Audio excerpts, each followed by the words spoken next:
In October 2025, we did a video about private credit, and we predicted that it would put pressure on the markets in the coming months. To be precise, we predicted that there would be one more move up in the markets in either late 2025 or early 2026 before issues in private credit started dragging prices down.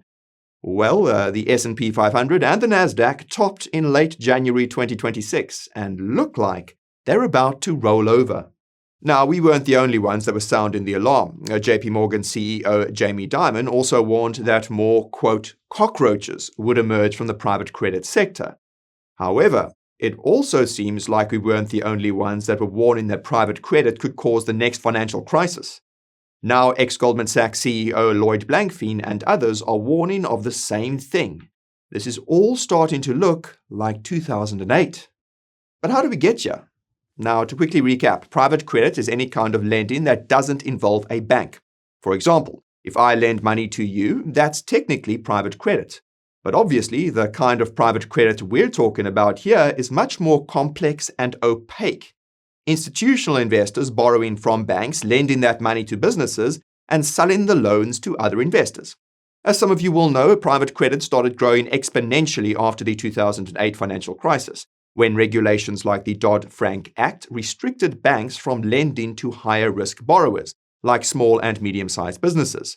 The result was that private credit companies like Apollo Global Management, Blackstone, and Blue Owl Capital stepped in as de facto middlemen, lending money to higher-risk clients. What you may not know, though, is that private credit is actually not that big. It's only estimated to be in about the $3 trillion range. Now, to put things into perspective, public credit markets are in the $40 trillion to $145 trillion range, depending on your definition, of course. So, how can such a small private credit market have such a huge impact? Well, it all has to do with those two words I just mentioned. Private credit is both complex and opaque. And this means that nobody really knows who is lending to who, what the terms of these loans are, or even what they're actually worth. So when obscure companies intertwined with private credit, like First Brands and Tricolor Holdings, went bankrupt in September last year, investors started asking questions. Who had exposure to these companies? Which companies are next? And is private credit really worth the risk? And the answers started coming in not long after our October video. In November, major private credit companies started experiencing a rush of redemptions. They managed to meet these redemptions using a combination of new money coming in and credit lines from the banks. But the concerns continued throughout December, with Morningstar cautioning that more private credit defaults were coming. It wasn't until February this year that Blue Owl Capital ran low on cash and had to start selling the illiquid assets that their investors were trying to get out of. In retrospect, it was obvious that Blue Owl would be the first major private credit company to experience stress. If you watched our previous video, you'll know that PayPal had sold $7 billion of its buy now, pay later loans to Blue Owl, a very risky loan portfolio. Famed economist Mohammed Al-Arian referred to Blue Owl's recent sale of illiquid assets as a, quote, canary in the coal mine, a moment analogous to the summer of 2007. Now, for context, in the summer of 2007, two hedge funds dabbling in mortgage-backed securities went under. And this caused panic in the markets, which forced the Fed to provide emergency liquidity, which triggered a final rally before the big crash. But if you watched our previous video, you'll know that we see things a little bit differently. We think that the collapse of Tricolor Holdings and First Brands in September last year could have in fact been the canary. And that was the reference point we used to predict the subsequent rally in the markets, something that was supported by the Fed's not QE, which began in December 2025. Subtle emergency stimulus. In other words, it looks like the private credit crisis is already very advanced, and this means that the final rally could have already happened, and what comes next is the big crash. And this begs the question of where we are in this process and what comes next. Before I give you the answer, though, you should check out our free weekly newsletter and some of the finance-related deals we have for our viewers. Just click the link in the description or scan this QR code on the screen. And while you're at it, smash that like button if you're enjoying this video so far, and subscribe to the channel and ping that notification bell so you don't miss the next one. Now, when it comes to figuring out how advanced the private credit crisis is and what comes next, it helps to look at it through a series of stages. And this is where a guy named Jeff Snyder comes in. Snyder is one of the few macro analysts who was actually talking about private credit issues long before it went mainstream. And he's developed a framework consisting of 4 stages to give us a sense of what's going on. The first stage is when all of the money that was flowing into private credit starts flowing out because of some event that causes investors to get concerned and ask questions. And you'll recall that this event was the collapse of First Brands and Tricolor Holdings last September, which resulted in exactly that. Lots of concerns and questions, and then a surge in redemptions from private credit funds. The catch is that in the first stage of Snyder's framework, this surge in redemptions doesn't cause any issues, because private credit funds are able to honor the redemptions using money from various sources. And you'll remember that this is what happened in last autumn. Private credit firms managed to use a combination of money coming in and money from banks to honor redemptions with no issues. Stage 2 is what started recently, when private credit firms start running low on cash and start selling other assets to honor redemptions from investors. And this is just because less money starts flowing in and banks aren't willing to lend any more money to the private credit firms. And this results in not just a selling of assets, but a forced selling of assets, which results in these assets being sold at a discount, which is very bad. For instance, imagine Blue Owl had to sell its aforementioned portfolio of buy now, pay later loans at a discount. As a result, other private credit firms with buy now, pay later loans would experience a surge in redemptions as their clients start wondering if they have enough money to honor redemptions now that the value of that loan portfolio has fallen. And this results in even more forced sales. And stage 3 is when this forced selling starts spreading to other private credit firms with different types of loans that aren't as risky. And that's when investors as a whole say, look, we don't care about the nuances. We're concerned about private credit as a whole, and we want all of our money back. And that's when you would start to see bankruptcies of private credit firms, which hasn't happened yet. Notably, Snyder refers to stage 3 as a credit crisis, meaning that, yes, private credit firms start going under, but this doesn't spill into the broader economy or cause more systemic issues. As such, you can think of stage 1, stage 2, and stage 3 as being a crisis that's relatively isolated. Put differently, it's not something like 2008, which was a liquidity crisis. However, this assumes that stage 4, the final stage, never happens. Stage 4 is the liquidity crisis, and this happens when a credit crisis starts impacting other sectors of the markets and the economy that it shouldn't. In this case, that would mean bankruptcies within private credit spilling over into other sectors. Whether stage 4 happens fundamentally depends on who has been doing the lending. Who are the ones left holding the bag if all the money they lent out is lost? To refresh your memory, private credit is worth around $3 trillion, and as you might have guessed, it's mostly institutional investors that are doing the lending, 76% to be exact. What you might not have guessed is that the biggest lenders to private credit have been pension funds, insurance funds, sovereign wealth funds, and other funds which you'd think should not be investing in private credit, but have in fact been going all in. And this is where things get interesting, but also scary. If you watched our recent summary of Citrini's viral video about how AI will disrupt the economy and the markets by 2028, you'll know that we pointed out how a lot of what is happening in that report was commentary on what's happening today, even though it's set in the future. And you'll also know that there was a section in the report that was about private credit. What's interesting is that the report provides an almost perfect explanation of how the private credit crisis could become a liquidity crisis. Put simply, it perfectly explains how issues in private credit could spill into the broader financial system and create a financial crisis similar to 2008. Quote, "Private credit is not 2008 banking. The whole architecture was explicitly designed to avoid forced selling. These are closed-end vehicles with locked-up capital, LPs committed for 7 to 10 years. There are no depositors to run, no repo lines to pull. The managers could sit on impaired assets, work them out over time, and wait for recoveries.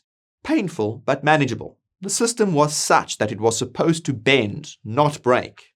Over the prior decade, the large alternative asset managers had acquired life insurance companies and turned them into funding vehicles. Apollo bought Athene, Brookfield bought American Equity, KKR took Global Atlantic. The locked-up capital that couldn't run was life insurance policyholder money, and the rules are a bit different there.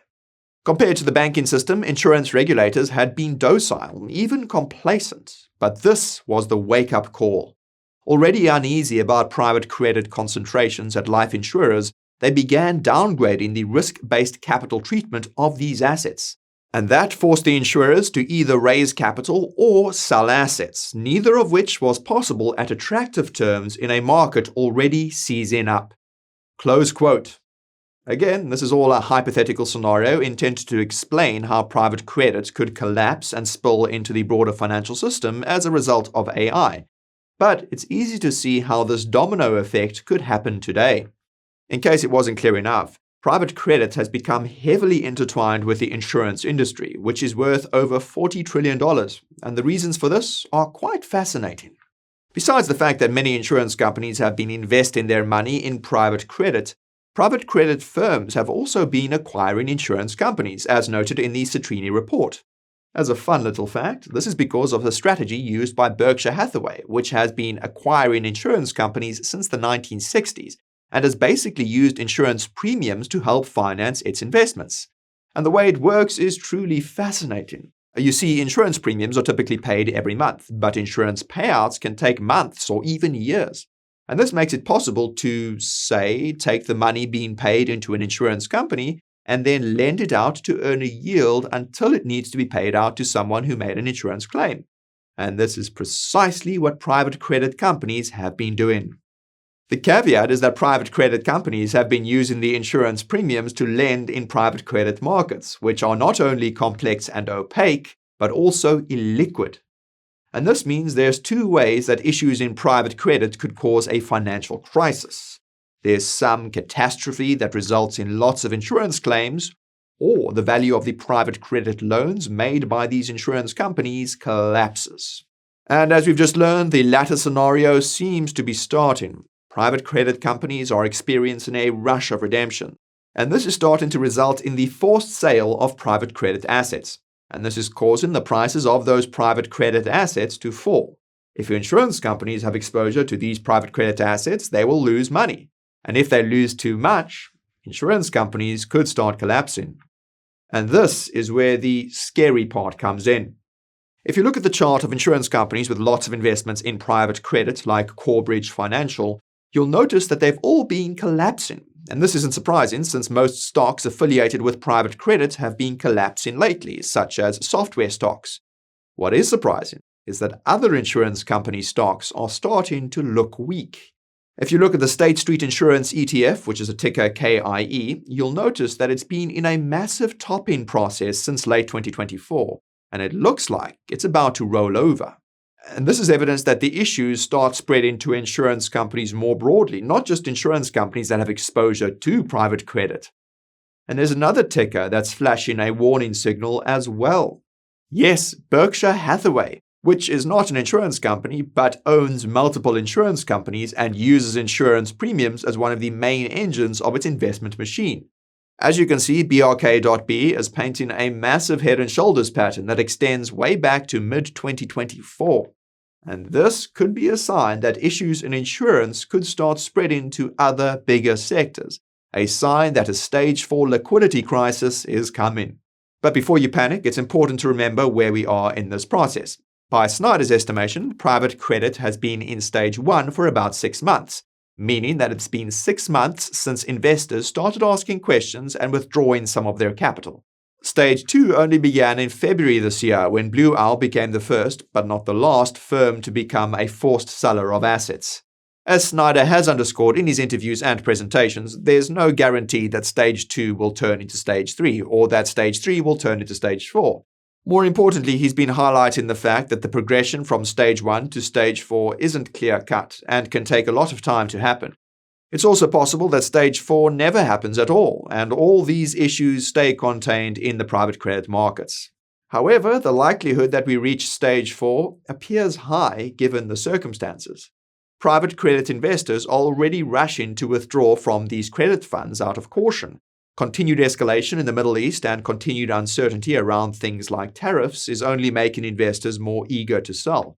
And the rising probabilities of a hawkish Fed just adds more fuel to the growing fire.